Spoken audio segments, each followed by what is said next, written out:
A gravidez, ela ocorre de maneira habitual, sem nenhuma complicação, sem nenhuma intercorrência, na maioria das vezes, mas existem algumas situações em que a gravidez é considerada de alto risco e que precisa de um acompanhamento com um profissional especialista no pré-natal de alto risco. Então existem três situações básicas em que a gestante deve procurar o pré-natal de alto risco. Ela já tem alguma doença anterior antes de engravidar, por exemplo, ela já tem alteração da tireoide, ela já é uma paciente cardiopata, é uma paciente com aumento de pressão, com hipertensão crônica, que já faz uso de antihipertensivos, ou é uma paciente diabética que também faz uso de hipoglicemia antioral ou até de insulina. Esses casos têm que ser encaminhados por um médico no pré-natal de alto risco a partir da primeira consulta, ou ela deve procurar esses profissionais.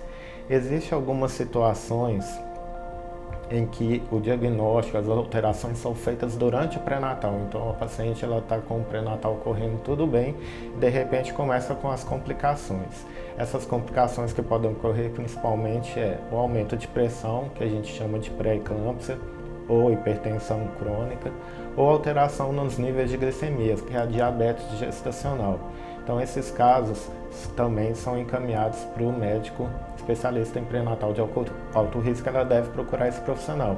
E existe uma terceira situação que é uma associação às vezes com complicações ou não, ou são achados que ocorrem durante a gravidez, que são as alterações no ultrassom. Então, às vezes ela está fazendo os ultrassons da gravidez, o bebê está tendo um crescimento adequado, não tem nenhuma alteração, e de repente no ultrassom de 5 meses, 6, 7 meses, ocorre algumas alterações, ou no crescimento do bebê, ou de malformações, que elas precisam do acompanhamento conjunto com o médico especialista de pré-natal de alto risco. Então, quais são as alterações principais?